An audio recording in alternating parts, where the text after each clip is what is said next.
What happens when your only companion refuses to leave your side, even as you slip away? What she did next shocked the entire neighborhood.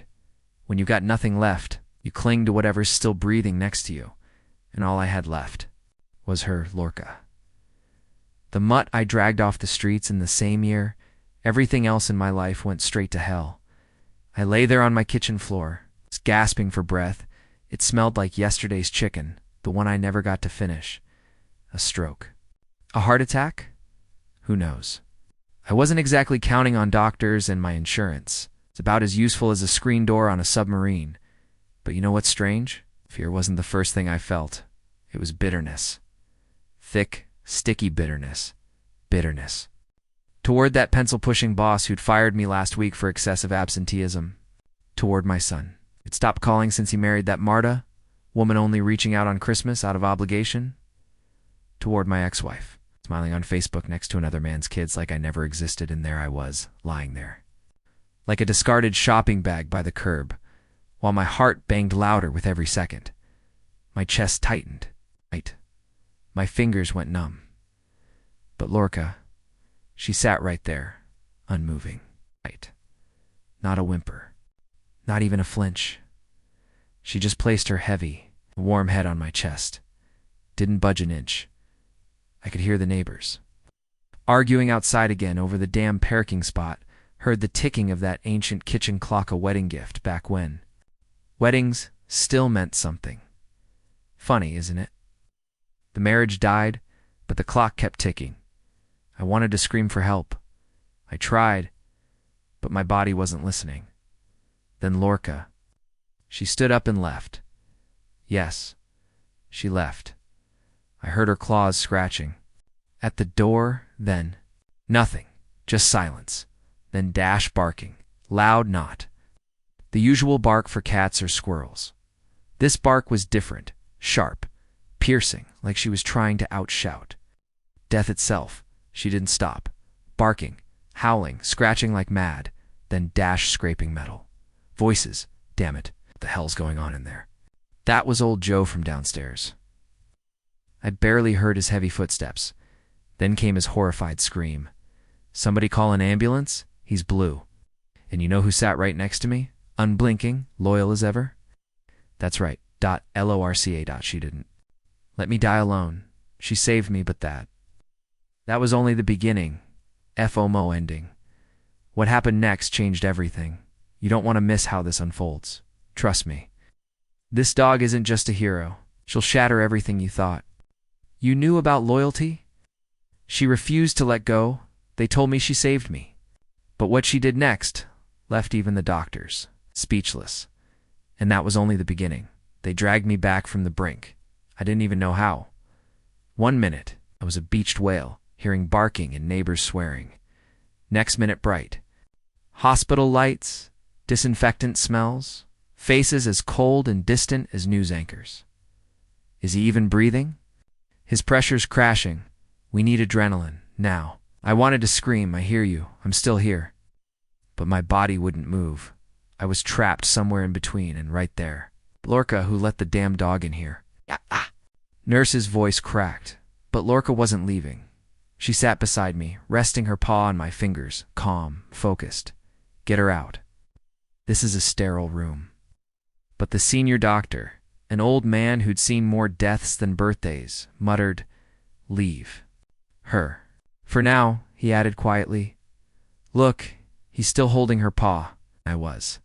Barely, but I was clinging to her like a lifeline. I woke up 2 days later. First thought, alive and furious. Not at my body, at myself. How had I let it get this far? Well, back among the living, the doctor muttered, flipping through a thick chart. You were dragged here by your companion? He jerked his head toward the door, and then she walked in. Lorca, like she owned the place, head high, his tail steady, eyes sharp. I swallowed hard, croaked out. She stayed here the whole time. The doctor snorted. You wouldn't believe it. She wouldn't leave. Refused to eat. Slept right outside your door. We were about to call security. But then we gave up. Why? He smirked. Every time they tried to move her, your vitals dropped. like she was literally holding you here.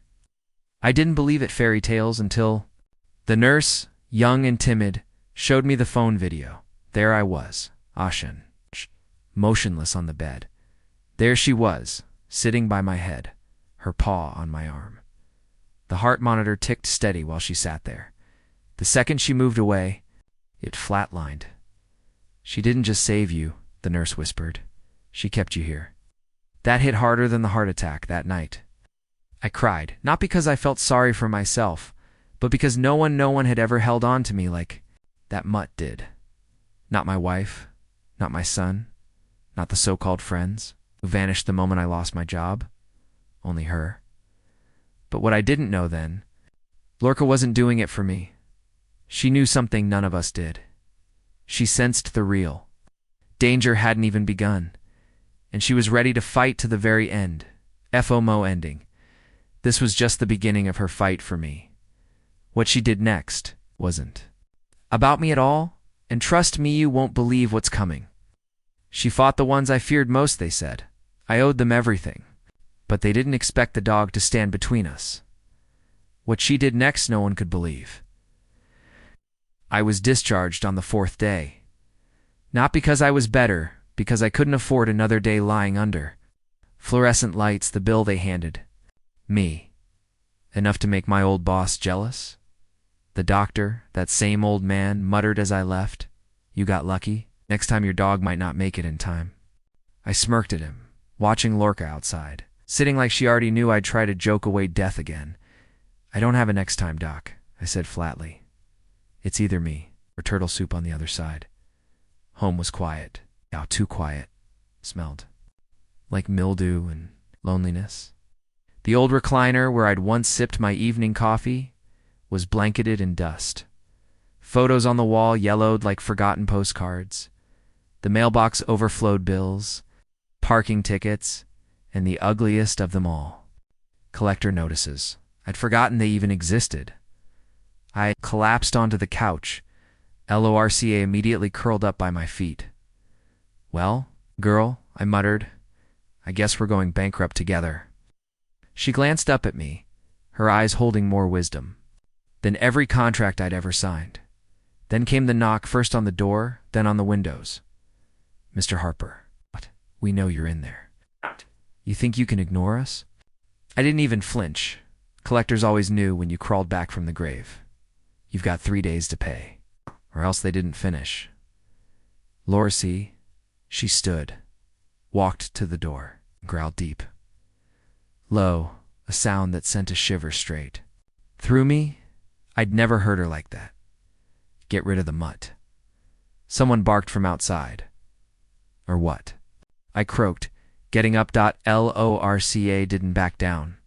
She stood between me and the door, chest out, daring them. Her fur bristled, teeth bared. She was ready for war. "We'll come back with the police," one of them shouted.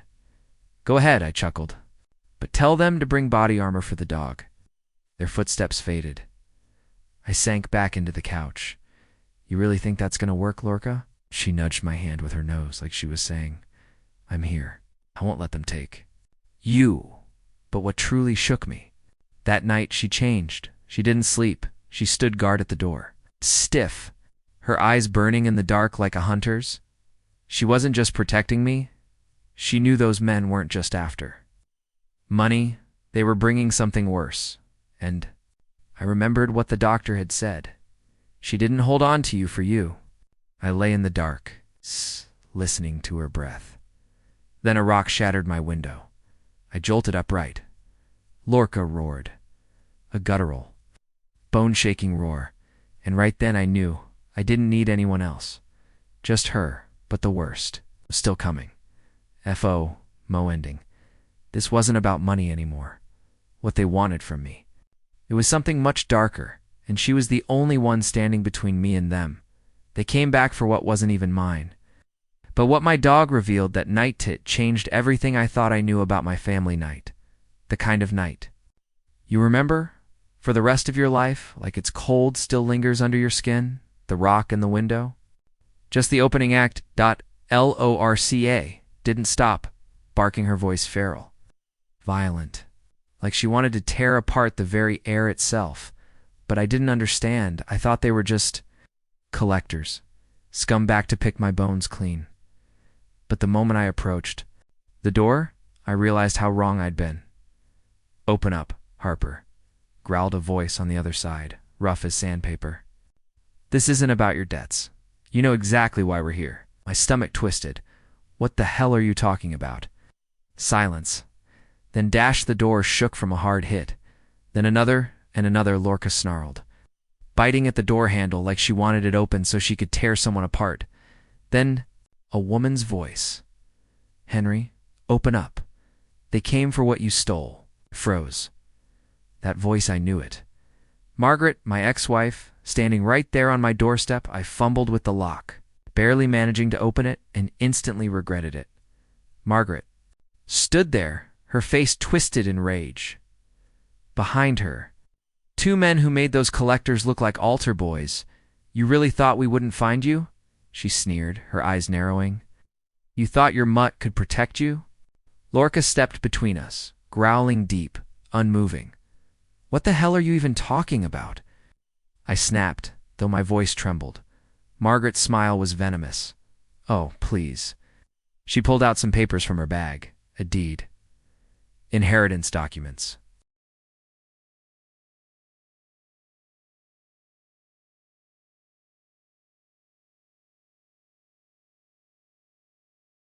"This is for that apartment you conveniently transferred to yourself while I was in the hospital. You've lost your mind." I gasped, but then I remembered. That day she'd handed me those papers to settle medical bills. I never read them. I trusted her, like a fool. "They're not here for you, Henry," she said coldly.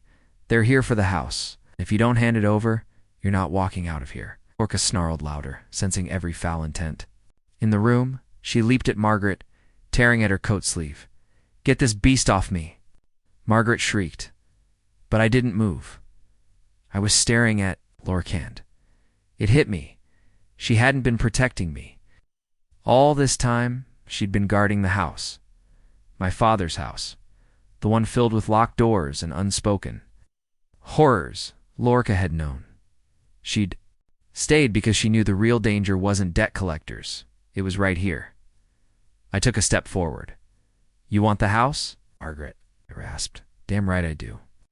And they're going to take it unless." I smiled. "Then go ahead and take it." From her, I flung the door wide open. Lorca stepped forward, eyes blazing. "Hey," snarled that made those thugs flinch. Margaret's face drained of color. "Oh, God." She whispered, That's her dog." My blood froze. "What do you mean her dog?" Margaret trembled.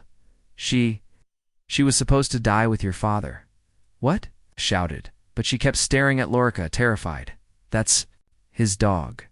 The one that guarded the safe." I collapsed on the floor. Everything clicked. Lorca wasn't just some stray I'd rescued after my father's death. She had been his watchdog. She hadn't stayed out of loyalty to me. She'd been guarding something I didn't even know existed. Margaret bolted, screaming incoherently. I sat there on the floor, staring at Lorca. She calmly walked over, placed her paw on my hand, just like in the hospital. Only now I understood. She hadn't been keeping me alive for my sake. She was guarding something that wasn't mine to begin with, and now I had no choice but to find out what it was. F.O.M.O. Ending. Now I knew she wasn't just saving me. She was guarding a secret. And soon, I'd find out exactly what my father left behind, whether I wanted to or not. The secret she guarded. What could a dog guard for over a decade? What I found, hidden in my father's house, turned everything I knew about my family upside down. Morning came gray and cold, as if even the sky had given up. Margaret was leaving only her perfume and scattered papers behind. But Lorca, she sat calmly by the door, as if she already knew the storm wasn't over. But now I saw everything differently. I remembered the day I'd found her. After my father's funeral, I'd gone to his old house, not out of nostalgia, but out of bitter spite. I wanted to end it all, sell it, erase it. And there she was, sitting on the porch, thin, scrappy, but those same eyes. The same stare as now? She hadn't left. I thought she was just a stray. Sure, turns out she'd been here the whole time, and she knew far more than I did. I stood up. Lorca immediately rose to her feet, her eyes locked on mine, like she'd been waiting for me to make the move. All right, I muttered. Show me. I didn't know why I said it aloud, but she turned and walked slowly, as if following an old script. The house was a mausoleum choked with ivy, drenched in mildew. She led me to the study. My heart stopped. I hadn't stepped foot in that room since my father kicked me out 20 years ago. You're weak, Henry, he'd sneered back then. You'll never amount to anything. I'd stormed out that day, slamming the door, vowing never to return. But Lorca stared at me, waiting. She patted toward the bookshelf, growled, scratched the floor. I knelt down. Dust, cracks, old floorboards. But her claws had been digging at the same spot over and over. Pulled the bookshelf aside, and there it was, a hidden door, a wall safe, old-fashioned. With a combination dial, my hands trembled. I could hear my heart hammering in my ears. God damn it. My father had been hiding something here all along, and Lorca had been guarding it. I spun the dial randomly. His birthday. Nothing then. My mother's death date. Click. I almost passed out. The safe swung open. Inside, several dusty envelopes, a cracked leather notebook, and something heavy, wrapped in cloth. I reached inside. First the notebook. I opened it and froze. It wasn't my father's. It was my mother's. I sat on the floor, flipping through it as my hand shook. Today he hit me again. I can't, Levi. Have no money, but I've hidden it. One day, Henry will find it. I couldn't breathe. Lorca came closer, pressing her head into my hand. My mother. She'd been saving money in this house. In this safe, I opened the next envelope. Stacks of cash. Gold coins. Deeds. Everything she'd ever saved. Everything she'd meant for me. My father had hidden it away. And then it struck me. Lorca. This wasn't his dog. She'd been my mother's. My mother had known he'd search for the money, and she'd trained Lorca to guard the safe. That's why she'd stayed. She wasn't guarding the house. She was guarding my mother's final wish. And it seemed she'd been waiting all this time for me to open my eyes. I sat on the floor, clutching Lorca's face in my hands, tears pouring freely. So all this time, I couldn't even finish. The weight of it crushed me. Everything made sense. She'd kept me alive because I needed to learn the truth, not for money, for justice. And then I heard it, Margaret's voice. She was back, and this time she wasn't alone. FOMO, ending. Now I knew everything about my past. But they weren't going to let me keep it. The fight for my mother's last gift was only about to begin in this time.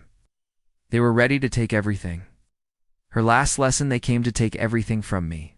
But what my dog did in those final moments, no one could have expected. Margaret didn't come back alone. The same two goons were with her. But now they weren't threatening me. They were confident. They knew the safe was empty. They came to take everything. My mother's memory, her words, her last act of defiance. Lorca growled again. But this time, stepped in front of her. Not one step closer, said quietly, and something in my voice made even those men freeze. Margaret's lips curled. Don't be stupid, Henry. You can't win this. The law's on my side. She was right. On paper, I was nobody. But then, I realized something.